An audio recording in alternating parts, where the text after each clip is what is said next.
Alors, je m'appelle Olivia Guiragossian, je suis doctorante en sciences de l'information et de la communication à l'Université Sorbonne Nouvelle. Alors, je m'interroge sur le nombre de musées dans le monde et à partir de là, je travaille sur la question des recensements de musées, des statistiques muséales, mais surtout sur la définition du musée et sur la notion de diversité dans le champ muséal.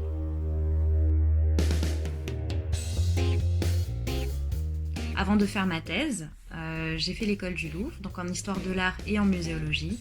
J'ai également une formation en sociologie. Et après mes études, je me suis plutôt orientée dans le domaine des expositions. Donc j'ai travaillé au Musée national de l'histoire de l'immigration sur le projet d'exposition Frontières. J'ai également été lauréate d'une bourse de recherche du ministère de la Culture intitulée Jeunes chercheurs dans un musée qui m'a permis de travailler au musée d'Orsay pendant quelques mois avant de commencer ma thèse en 2018.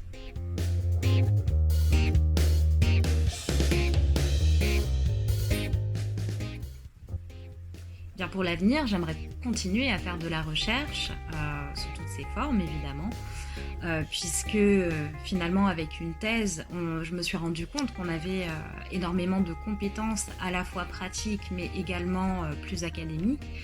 Donc continuer à faire de la recherche, que ce soit véritablement en université ou dans une institution muséale.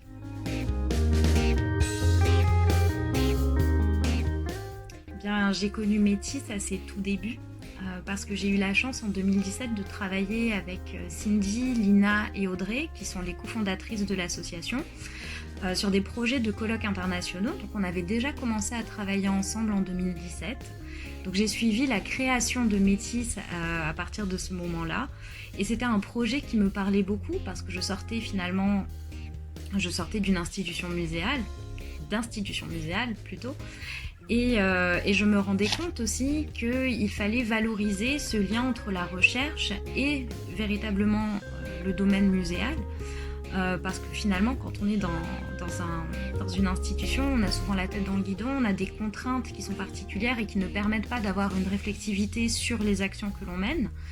Et c'est quelque chose qui me semblait terriblement important, de pouvoir faire dialoguer deux sphères qui ont tendance à s'ignorer l'une l'autre, alors que finalement, elles dépendent de l'une de l'autre. Et donc j'ai tout de suite été emballée par le projet qui a été présenté. Donc ça fait maintenant 4 ans que j'ai intégré l'association Métis. C'était aussi l'occasion d'explorer une diversité de thématiques actuelles sur le monde des musées, des thématiques diverses, et de pouvoir valoriser, de dynamiser un petit peu les discussions qui avaient lieu sur ces thématiques-là.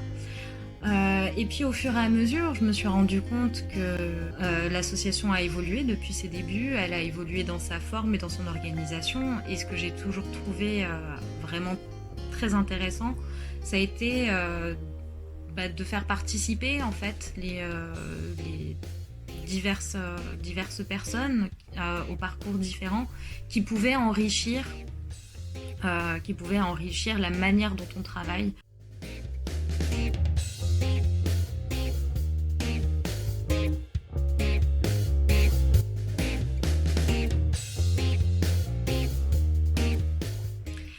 Alors j'y contribue à diverses échelles, évidemment, plutôt sur la question de la gestion de projets scientifiques. J'ai organisé et animé des journées de recherche-action, j'ai participé à la mise en place de rencontres muséo.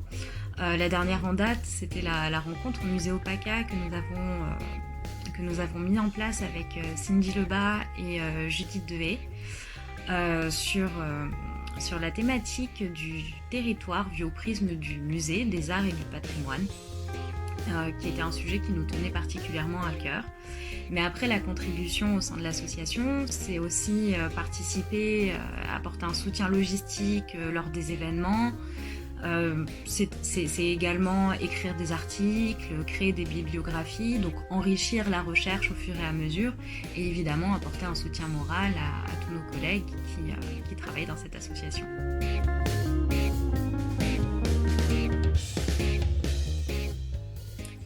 Alors mon musée préféré, j'ai pas de musée préféré. J'ai pas d'exposition préférée. C'est assez compliqué parce que j'estime que les musées que j'aime, ce sont les musées dans lesquels on se sent bien. Je peux autant aimer aller au musée d'histoire de la médecine que d'aller au Louvre dans les salles Corsabat parce que j'adore l'archéologie orientale et que c'est des salles où il n'y a personne, donc c'est véritablement très très agréable de les visiter.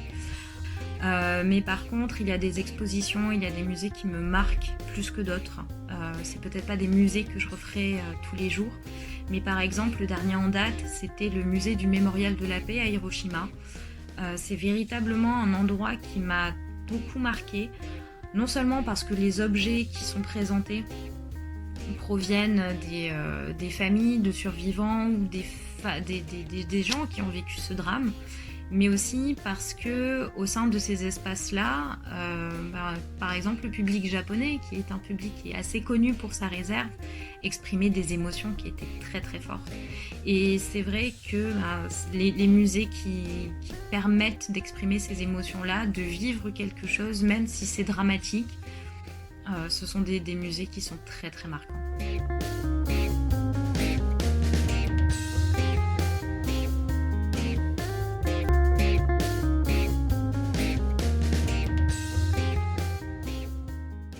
Si j'étais Mona Lisa, je pense que j'irais draguer l'homme aux gants du Titien, qui n'est pas très très loin, histoire d'avoir un peu de compagnie et de toute manière de la bonne compagnie, et potentiellement aussi d'inviter mes collègues féminines qui sont souvent oubliées, qui ne sont pas regardées de la même manière avec moi dans le tableau, afin de pouvoir leur faire bénéficier de ma notoriété. Si j'étais sur une île déserte, je pense que j'en profiterais pour prendre avec moi le Silmarillion de Tolkien, tout simplement parce que j'aurai le temps de finir ce livre et que je n'aurai plus aucune raison pour ne pas le finir.